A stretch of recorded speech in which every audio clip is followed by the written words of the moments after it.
इतिहास में कहा जाता है कि भाई मुसलमान राजाओं ने धर्म परिवर्तन करवाया, ऐसा बोलते हैं ना। इस्लाम में धर्म परिवर्तन किसने कराया? लोगों की मान्यता क्या है? मुसलमान राजाओं ने। औरंगजेब है कि सभी मुसलमान राजा वैसे ही थे, ऐसा बोलते लोग। लोग क्या बोलते? मुसलमान राजा आए, विदेशों से आए, काय पे बैठ के आए थे? घोड़े पे, क्योंकि एरोप्लेन का तो उस समय नहीं था। घोड़े पे बैठ के आए और बोलते मुसलमान राजा वेरी बैड। घोड़े पे बैठ के आए, उनके एक हाथ में तलवार थी, एक हाथ में कुरान थी। अब आपने सुन लिया, कई बार लोग सुनते नहीं। मैं कॉलेज में फिर से गया था, मैं बोल रहा था देखो लोग बोलते मुसलमान राजा आए, उनके एक हाथ में तलवार थी, एक हाथ में कुरान था। जैसे ही मैंने बोला कुछ स्टूडेंट्स खड़े हो गए, बोले सर ये पॉसिबल कैसे है? अगर मुसलमान राजा के एक हाथ में तलवार है, एक हाथ में कुरान है, तो घोड़ा कौन चलाएगा? मैंने कहा ये तो मुझे पता नहीं। एनीवे, तो खैर यानी मुसलमान राजाओं ने इस्लाम फैलाया, क्रिश्चियन मिशनरी ईसाई धर्म फैलाते। मुसलमान नौजवानों को मोटरसाइकिल लेके देते, मोबाइल लेके देते, ऐसा लोग बोलते। उसमें मैं एक और ऐड कर देता हूं, शायद डिओड्रेंट भी लेके देते, राइट। और वो फिर जाते, हिंदू लड़कियां उनकी तरफ आकर्षित हो जाती हैं और वो इसलिए मुसलमान बन जाती। तो लव जिहाद एक, ठीक है, इसको लव जिहाद को भी अपन देखेंगे। और एक और जिहाद है, हाँ जी, वायलेंट होते हैं, ठीक है। मैं पहले जिहाद को कंप्लीट कर देता हूं। जिहाद से एक और चीज भी जुड़ी हुई है, जो आतंकवाद को जिहाद से जोड़ते हैं। एक्चुअली इसको जिहादी आतंकवाद कहते हैं। और शायद आपने सुना होगा, एक लोकप्रिय मान्यता है कि सभी मुसलमान आतंकवादी नहीं होते, पर सभी आतंकवादी मुसलमान होते हैं। फिर सानिया ने कहा कि वो लोग ये क्या कहा, वायलेंट होते हैं। वायलेंट मतलब आक्रामक होते हैं। आक्रामक क्यों होते हैं? किस चीज के कारण आक्रामक होते हैं? किस कारण से? खान पान की वजह से, मटन खाने की वजह से। अब ये बड़ा डेंजरस मामला है, ये मैं कैसे बोलूं पता नहीं, क्योंकि कल मैंने भी मटन खाया था, तो आपको केयरफुल रहना पड़ेगा। पॉपुलेशन बढ़ाते हैं, ये खतरनाक टॉपिक आपने लाया। अच्छा, कैसे बढ़ाते पॉपुलेशन?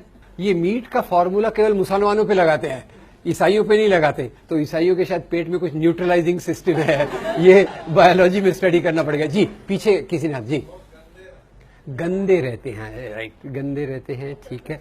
पर एक और पॉइंट रह गया था, बच्चे ज्यादा पैदा करते। पर बच्चों के पहले, हेलो, बच्चों के पहले बीवियां, कितनी शादियां? 4।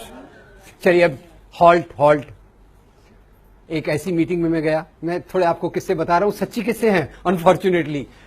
तो गया, मैं लोगों से पूछ रहा था, लोग जवाब दे नहीं रहे थे, तो मैंने लोगों को छेड़खानी किया। मैंने कहा बताइए ये मुसलमानों के परिवार कैसे होते? जैसे ही मैंने सवाल किया तो एक दोस्त बैठे थे, उनके यहाँ तिलक लगा हुआ था, पहचान लिया आपने?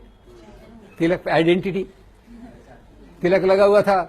वो बहुत दुखी, हताश, निराश दिखाई दे रहे थे।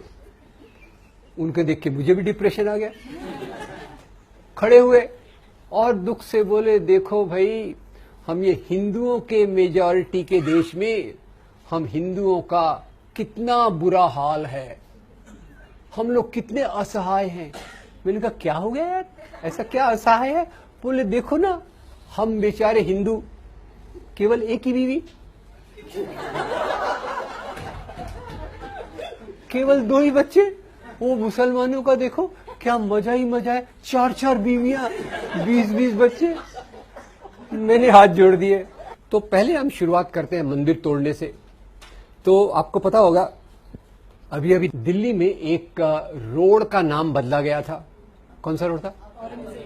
अकबर का तो अभी बदलने वाले हैं, आपने पहले से बदल, औरंगजेब रोड, ठीक है। और औरंगजेब का रोड का नाम बदलने के पहले उन्होंने कहा औरंगजेब वेरी बैड। बाकी चीजें तो थी, धर्मांतरण भी उसने कराए, पर उसने हमारे मंदिरों को तोड़ा। अब मैं बड़ा कंफ्यूज हो गया। मैं फिर, क्योंकि आपको पता होगा मैं हिस्टोरियन तो हूं नहीं, तो मैं फिर हिस्ट्री पढ़ने लग गया कि औरंगजेब ने कौन से मंदिर तोड़े। पर वो पढ़ते समय मेरे दिमाग में 4 चीजें पता चली मोटे तौर पे। पहले पता चला कि औरंगजेब ने काशी में भगवान विश्वनाथ के मंदिर को तोड़ा था, वेरी बैड। पर साथ में एक और बात पता चली, वो बात पता चली गुवाहाटी आसाम के पास कामाख्या देवी का मंदिर है, उस मंदिर को उसने दान दिए। उज्जैन में महाकाल का मंदिर है, उसको भी दान दिए। वृंदावन में भगवान कृष्ण का मंदिर है, उसको भी दान दिए। तो मैं कौन सी बात को लेकर चलूं, मंदिर तोड़ने वाली कि मंदिर को दान देने वाली? दोनों बातें हैं, नंबर एक। तीसरा, मुझे बड़े आश्चर्य की बात पता चली कि औरंगजेब ने मस्जिदों को तो दान दिया ही था, पर उसने मस्जिदें तोड़ी भी सही। कम से कम एक मस्जिद मुझे पता चली जो उसने तोड़ी थी, और ये मस्जिद कौन सी थी? पहले उसके मस्जिद तोड़ने की बात से ही अपन अपनी बात को शुरुआत करते हैं। एक बार क्या हुआ, गोलकुंडा के नवाब ने, तानाशाह ने औरंगजेब को 3 साल तक लगान नहीं दिया। औरंगजेब कौन है? महाराजा। तानाशाह कौन है? राजा। ठीक है, तो तानाशाह ने 3 साल तक लगान नहीं दिया। ये लगान यानी क्या? टैक्स। ये बात आपको पहले से पता थी या आमिर खान की फिल्म देखने के बाद पता चली? पहले से पता थी, ठीक है, मुझे बाद में पता चली इसलिए बोल रहा हूं। ठीक है, अब ये समाज में टैक्स कैसे चलता है? सबसे नीचे टैक्स देने वाला कौन होता है? किसान। किसान किसको टैक्स देता है? जमींदार को। जमींदार किसको टैक्स देता है? राजा को। राजा किसको देता है? महाराजा को। औरंगजेब कौन है? महाराजा। तानाशाह कौन है? राजा। तो औरंगजेब ने तानाशाह को पूछा, आपने 3 साल तक लगान नहीं दिया, क्या प्रॉब्लम है? तानाशाह ने कहा, हुजूर, मेरे राज्य में अकाल, ड्राउट है, जैसे हमारे महाराष्ट्र में चल रहा है, मराठवाड़ा में चल रहा है। मेरी प्रजा मुझे लगान नहीं दे रही, तो मैं आपको लगान कहां से दूं? औरंगजेब बड़ा चालाक। औरंगजेब ने अपने जासूस को भेजा और पता लगाया कि तानाशाह ने अपनी सारी संपत्ति एक मस्जिद के नीचे छुपा के रखी है। आगे की बात नहीं बताया तो चलेगा क्या? क्या करेगा औरंगजेब? फौज को भेजेगा, मस्जिद को तोड़वाएगा। तो अब मैं आपसे पूछना चाहता हूं, हम केवल औरंगजेब के मंदिर तोड़ने की बात को पकड़ के चलते हैं। औरंगजेब ने मंदिर बनाए, वो हम भूल रहे। औरंगजेब ने मस्जिद तोड़ी, वो हम भूल रहे। औरंगजेब ने मस्जिदों को दान दिया, वो हम भूल रहे।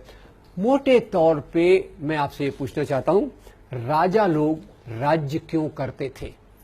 होल्ड ऑन, राजा लोग, why were kings ruling? Option A, राजा लोग राज्य करते थे धर्म के नैतिक मूल्यों के लिए। बी, राजा लोग राज्य करते थे सत्ता और संपत्ति के लिए। ए या बी? और हमारे मन में क्या चल रहा है? हमारे हिंदू राजा वेरी गुड यार, तुम्हारे मुस्लिम राजा वेरी बैड। एक सरल फार्मूला है, पाकिस्तान में जाओ तो फार्मूले को उल्टा कर देंगे। क्या कर देंगे? मुस्लिम राजा एक्सीलेंट, हिंदू राजा कॉवर्ड। तो ये हमारे जो देखने का तरीका हुआ है, जो राजा को हम धर्म के चश्मे से देखते हैं, ये सही है या गलत है, ये मैं आपसे पूछना चाहता हूं। और इसमें ये भी बताना चाहता हूं कि ये दृष्टिकोण हमारे सामने कैसे आया। इसको कहते हैं इतिहास का सांप्रदायिकरण, कम्युनलाइजेशन ऑफ हिस्ट्री। और कम्युनलाइजेशन ऑफ हिस्ट्री ये कब से चालू होती है? ये चालू होती है 1857 की लड़ाई के बाद। 1857 आपको याद होगा सबको? 1857 की लड़ाई, हाँ, पहली क्रांति। उसकी चिंगारी किसने लगाई थी? मंगल पांडे। उसका नेतृत्व किसने किया था? बहादुर शाह जफर। बहादुर शाह जफर के साथी कौन थे? तात्या साहब, नाना साहब, पेशवा। झांसी की हिंदू मुसलमान मिलके अंग्रेजों के खिलाफ लड़े। अंग्रेजों की सत्ता डगमगा गई और अंग्रेजों ने तब सोचा, अगर हमको यहां राज्य करना है तो कौन सी नीति लगाना पड़ेगा? Divide and rule. और वहां से उन्होंने जो इतिहास लिखाया वो अलग अलग रूप में, पाकिस्तान में उसको एक रूप दिया गया, यहां दूसरा रूप दिया गया। खैर, मंदिर थोड़े और देख लेते हैं, मंदिर का तोड़ना। अब एक मैंने बताया आपको औरंगजेब, एक और हिंदू राजा की बात बताऊंगा। एक बार एक हिंदू राजा ने भी मंदिर तोड़वाए। इसके 2 घटनाएं मैं बताना चाहता हूं। 11वीं शताब्दी में एक राजा थे, उनका नाम था राजा हर्षदेव।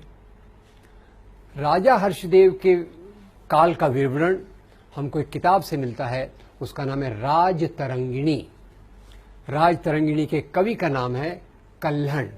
कल्हण ने राजतरंगिणी लिखी और उसमें लिखते हैं कि राजा हर्षदेव ने अपने राज्य के दौरान एक नए ओहदे, पद का निर्माण किया। अब ये वर्ड समझ गए क्या? थोड़ा कठिन ऐसे पूछो। ओहदा यानी पोस्ट ये ज्यादा अच्छा वर्ड है।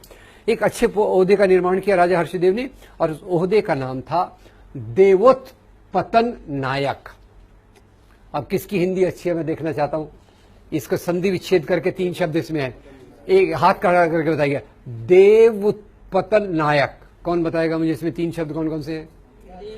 देव, उत्पतन, नायक। देव यानी भगवान, उत्पतन यानी उखाड़ना, नायक यानी अधिकारी। तो वो अधिकारी जो देवताओं की मूर्तियों को उखाड़े, इसका अपॉइंटमेंट कौन कर रहा है? हिंदू राजा के मुसलमान राजा? हिंदू राजा। आगे कहीं उसमें लिखा है, राजा उस अपने ऑफिसर को इंस्ट्रक्शन है, भैया वही मूर्तियां उखाड़ना जो सोने चांदी की बनी हो, जिसमें हीरे जवाहरात जड़े हों। पत्थर की मूर्तियां इन आम लोगों के लिए छोड़ देना। तो क्लियर कट डिस्टिंक्शन हो गया। पत्थर की मूर्तियां मेरे जैसे लोगों के लिए, आपको मैं अपनी कैटेगरी में डाल दूं क्या? पत्थर की मूर्तियां आपने अपने जैसे लोगों के लिए, और सोने चांदी की मूर्तियां राजा के लिए।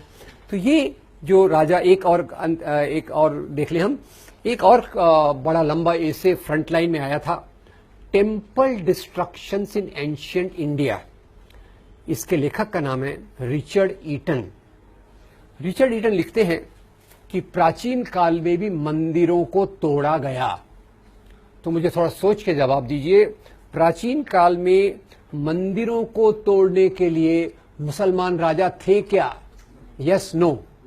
क्यों नहीं थे मुसलमान राजा? क्यों नहीं थे? हाँ, इस्लाम था ही नहीं, दुनिया में ही इस्लाम नहीं आया था। इस्लाम कौन सी शताब्दी में आया था? 7th century. 7th सेंचुरी के पहले इस्लाम नहीं था, मुसलमान राजा नहीं थे, तो मंदिर किसने तोड़े? तो रिचर्ड ईटन बताते हैं, जब 2 हिंदू राजा आपस में लड़ते थे, होल्ड, हिंदू राजा आपस में लड़ते थे? Yes no? मुसलमान राजा आपस में लड़ते थे? ऐसा तो नहीं था। 1000 साल के पहले के समाज में मैं एक हिंदू राजा हूं, कल्पना करने में क्या जाता है, मैं एक हिंदू राजा हूं, वो एक हिंदू राजा खड़ा है वहां, वो मेरे पे आक्रमण करने आ रहा है। मैं उसको बोलूंगा, यार तू भी हिंदू, मैं भी हिंदू, भाई नो लड़ाई। वो मेरी बात सुनेगा क्या? सत्ता संपत्ति के बीच में धर्म कभी नहीं आता। हिंदू राजा से लड़ता था, मुसलमान राजा से लड़ता था। खैर, तो जब 2 हिंदू राजा आपस में लड़ते थे, तो जीतने वाला हिंदू राजा हारने वाले हिंदू राजा के कुल देवता के मंदिर को तोड़कर खुद का कुल देवता मंदिर वहां बनाता था। है मैं क्लियर? अपने कुल देवताओं की कोई शॉर्टेज है क्या? काफी है, हर एक अपना अपना है। और ये क्यों करता था? वो जीतने वाला राजा हारने वाले राजा का अपमान करता था। Right wrong? औरंगजेब गोविंद सिंह के बेटों को बोलता है कि तुम मुसलमान बन जाओ, तो क्या औरंगजेब यहां धर्म का प्रसार कर रहा है कि हारे हुए राजा का अपमान कर रहा है? हारे हुए राजा का, और हमारा खून खौलता है। औरंगजेब ने तलवार की नोक पे इस्लाम फैलाया। खैर, इस्लाम पे मैं थोड़ी देर में आने वाला हूं। पर जीतने वाला राजा हारने वाले राजा का अपमान करने के लिए उसके कुल देवता के मंदिर को तोड़ता था, नंबर 1। नंबर 2, उसी के साथ वो प्रजा को संदेश देना चाहता था कि अब यहां का राजा मैं हूं।